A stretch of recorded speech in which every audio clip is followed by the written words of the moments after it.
Ethan Carter drove slowly along a dusty dirt road that connected the small town of Redwood Creek to the outskirts of Willow Springs, Texas. The old pickup truck lifted clouds of dust behind it, while the late afternoon sun painted the fields in soft golden light. Ethan was a mechanic, son of farmers, a quiet man, a simple life, days built on routine, work, and silence. Every morning was the same: early sunrise, strong black coffee, greasy hands, old engines, familiar faces, predictable days. Until that afternoon changed everything. Up ahead, he noticed a car stopped on the side of the road. The hood was open. The driver's door was wide. A woman was sitting on a rock beside the road, her head lowered. Ethan slowed down. He could have kept driving. Many people would have, but something about the scene made him stop. He parked the truck and walked toward her. "Are you okay?" he asked calmly. The woman lifted her head. Tired eyes, dusty clothes, pale face, a lost look. "No," she said quietly. "My car broke down and I don't know what to do." Ethan looked under the hood. "Looks like the belt snapped," he said. "It's not dangerous, but you won't get far like this." She sighed deeply. "I have no signal. I don't know anyone around here. I don't even know where I am." Ethan looked at her for a moment. "Don't worry, I'll help." He fixed what he could so the car could move again. "You can make it to town. There's a garage near the main road." She looked at him with relief. "Thank you, really." "What's your name?" he asked calmly. "Claire." "Ethan." She hesitated, then said, "Would you mind driving in front of me? I'm scared to stop again out here alone." He nodded. "Of course." They drove slowly down the dirt road. The silence was natural, comfortable, easy. "What brings you out here?" Ethan asked. Claire looked out the window. "I'm looking for a place that belonged to my family, an old farm, but I think it doesn't exist anymore." Ethan frowned slightly. "An old property with a stone house and a big wooden barn?" She turned to him surprised. "Yes, that's it. That's Riverbend Farm," he said. "It's been abandoned for years." Her eyes softened. "My grandfather was born there." They reached the entrance of Redwood Creek. Before leaving, she said, "Thank you for stopping. I didn't even have the strength to ask for help today." Ethan smiled gently. Sometimes help doesn't need to be asked. Someone just stops. She drove away. So did he. But neither of them left unchanged. That night, Ethan couldn't sleep. Claire's face kept coming back to his mind, her voice, her eyes, the way she said, "My grandfather was born there." The next morning, his routine felt empty. A few hours later, a black SUV stopped in front of the garage where he worked. A man in a suit stepped out holding an envelope. "Is Ethan Carter?" he asked. "That's me. Delivery for you." Ethan opened the envelope. Inside was a simple white card. "Claire Miller invites Ethan Carter to a meeting at Riverbend Farm today at 4 in the afternoon." His heart skipped. The abandoned farm, her name, the woman from the road, everything connected. At 4 o'clock in the afternoon, Ethan was driving back on the same dusty road, but this time he wasn't leaving, he was returning. When he arrived, he didn't find ruins. He found movement.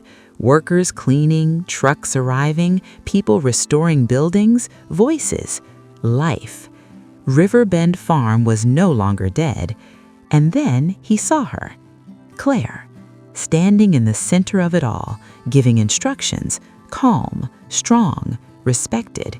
She was not the fragile woman from the road. She was someone else. When she saw him, she smiled. "You came." "I did." "We need to talk." She led him to an old barn away from the noise. "Ethan," she said softly, "I wasn't completely honest with you." He stayed silent. "I'm the granddaughter of the original owner of this farm. Riverbend Farm belongs to me. I reclaimed it legally." Ethan felt a knot in his chest. "So, all this?" "Yes. But yesterday, on that road, I wasn't an heiress, I wasn't an owner, I wasn't anyone important. I was just a woman who was lost.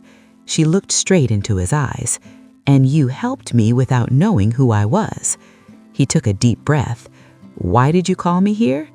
Because I want to rebuild this place, but I don't know land, I don't know machines, I don't know farming, I don't know production. She paused. But you do. Ethan shook his head. This isn't a good idea. You're the owner. I'm just a mechanic from a small town, different worlds. Claire answered softly. Yesterday, there weren't different worlds. There were just two people on a road. Ethan didn't reply. He left with a restless heart, a confused mind, and a life that no longer felt the same. And without knowing it, everything had already changed. Ethan didn't sleep that night. Claire's words stayed in his mind. The farm, her eyes, the way she spoke about rebuilding, the way she looked at him. The next morning, he went back to the garage, trying to pretend nothing had changed. Engines, tools, oil, noise, routine, but nothing felt normal. His boss, Mr. Howard, watched him for a while and finally said, "Your body is here, son. Your mind isn't." Ethan only answered, "Just tired." It was a lie. 2 days later, a woman in a business suit walked into the garage. "Ethan Carter?" "Yes." "I'm here on behalf of Claire Miller." She handed him a contract. Technical advisor at Riverbend Farm, part-time work, legal agreement, good salary, stable pay. Mr. Howard read it and nodded. This isn't just a job. This is a chance. Ethan hesitated, but he went back. When he arrived at the farm, Claire was waiting under a large oak tree. "I knew you'd come back." "I'm not sure why, but I'm here." From that day on, they worked together. Ethan walked the land, studied the soil, checked the structures, mapped the old irrigation lines, recovered forgotten paths. Claire walked beside him, listening, learning, asking, writing everything down. They didn't talk about feelings. They didn't talk about the road. But something was growing. In the long looks, in the shared silence, in the trust being built. Riverbend Farm slowly began to come back to life. But the town began to talk. The rich heiress, the mechanic, the owner and the worker. Different worlds. The rumors spread. And then he arrived. Richard Miller, Claire's uncle. Expensive suit, luxury car, cold eyes. He walked through the farm in silence, looked at the land, the buildings, the workers. Ethan. Then he spoke. "This is a mistake." Claire faced him. "This is my project." Richard laughed quietly. "This place is drowning in debt. The bank is pressuring you. Investors are waiting. There's a multi-million-dollar offer to buy this land." Ethan listened from a distance. "Sell now," Richard said, "or lose everything." Claire stood firm. "I'm not selling." That night, Richard approached Ethan alone. "Listen to me, kid. Don't get involved in something that will collapse. When this falls apart, you'll be the first one left behind." Fear entered Ethan's chest. Days later, Claire told him the truth. "There are debts, big ones. The bank is threatening foreclosure. I'm trying to save it." Ethan felt the weight of it. "So all of this can disappear?" "Yes." Trust cracked. The dream shook. One night, after a quiet argument filled with silence, Ethan left without saying goodbye. And that same night, a shadow moved between the barns, a figure carrying a fuel can, gasoline spilling onto old wood, a match, a spark, a flame, and Riverbend Farm began to burn.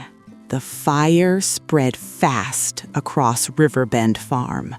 Flames climbed the wooden walls. Smoke filled the sky. The night turned red. The smell of burning wood and metal covered the land. People woke up screaming, "Fire! The farm is on fire! Call the firefighters!" Neighbors ran, buckets of water, hoses, panic, chaos. Claire ran out of the house barefoot, her heart pounding. When she saw the flames, her body froze. No, no, no. The main barn was burning.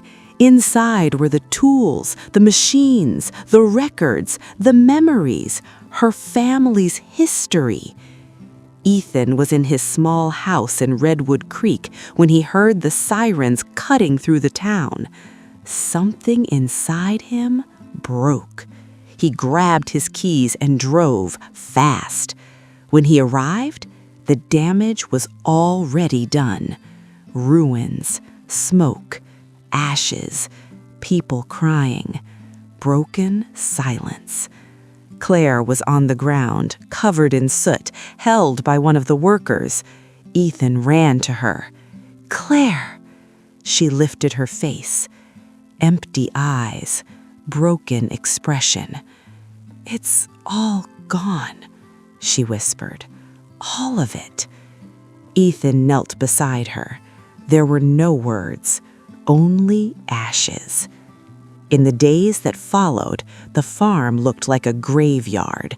Burned structures, collapsed roofs, blackened metal. Then the bank arrived. Notices, letters, deadlines. Claire stopped eating, stopped sleeping, stopped talking. She spent hours sitting in silence, staring at the ruins. Ethan tried to stay close, but distance grew.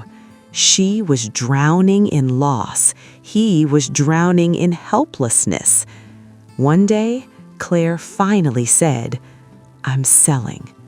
Ethan felt the ground disappear. "You can't!" "There's nothing left to save." Weeks later, buyers arrived.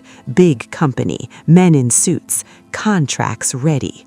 The farm was sold. The project died. The dream ended. Ethan left town, went back to his hometown, worked wherever he could, hid in routine, tried to forget. Claire disappeared. No one knew where she went. Months later, Ethan received a letter. No sender, only one sentence. "Not every fire comes to destroy. Some come to free." And an address. A small rural town near Blue Ridge, Georgia. His heart raced. Without thinking, he drove. When he arrived, he saw something unexpected. A small rural community center, a simple school building, community gardens, a modest barn, people working together, life. And in the center of it all, Claire, working, smiling, alive. They looked at each other. Time stopped. She walked toward him. "I sold the farm," she said, "but I didn't sell the purpose." Something inside Ethan came back to life. But before anything else could be said, a black luxury car pulled up. The door opened. Richard stepped out. The uncle, the past, the threat. "Claire," he said coldly, "you shouldn't have brought him here." The air changed. Tension filled the space. The past returned without warning, and everything was about to explode. Richard walked slowly toward the center of the community project. His presence broke the peace of the place. The air became heavy, tense, silent. Claire stepped in front of Ethan without thinking. "What are you doing here?" she asked firmly. Richard gave a cold smile. "Finishing what I started." Ethan felt his chest tighten. "You already won," he said. "The farm was sold. The money's gone. It's over." Richard shook his head. "It's not over." He took a breath and said, without emotion, "I ordered the fire." Silence fell like a wall. Claire froze. "What did you say?" "I had the barns burned. It was the only way to force the sale. The bank was pressuring. The investors were waiting. You refused to sell." Ethan stepped forward. "You destroyed lives for money." "I solved a problem," Richard replied coldly. Claire began to cry. "That farm was my family's history." "History doesn't pay debts," he said. But Richard was not alone. People from the community had gathered around. Farmers, families, workers, ordinary people.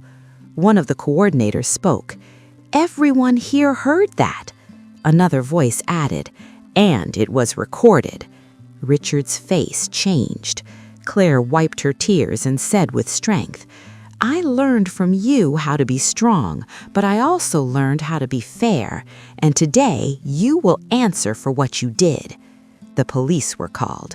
Richard was arrested in front of everyone.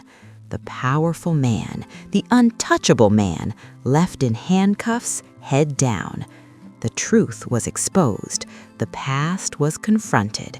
The silence that followed was not fear. It was relief. Claire looked around. The gardens, the school, the families, the children, the life. Then she looked at Ethan. "I lost a farm, but I found a purpose." Ethan smiled. "And I found faith again." There were no grand promises, no dramatic speeches, no perfect dreams. They walked together, slowly, honestly, calmly. Months passed. The community project grew. More families arrived. More land was cultivated. More children studied. More lives were rebuilt. Ethan coordinated the rural work. Claire led the social projects. They didn't live a movie love story. They lived a real one, built on respect, on partnership, on daily choices, on shared purpose. Years later, when people asked how it all began, Claire would say, "With a broken car on a dusty road and a man who chose to stop." And Ethan would answer, "With a woman who, even with nothing, still believed in beginnings." Because not every story born from success. Some are born from fire, from loss, from collapse, from pain. And that is where they become real. If this story touched your heart, write in the comments which part moved you the most. Share it with someone who needs to believe in new beginnings. And follow the channel for more real, emotional, human stories like this.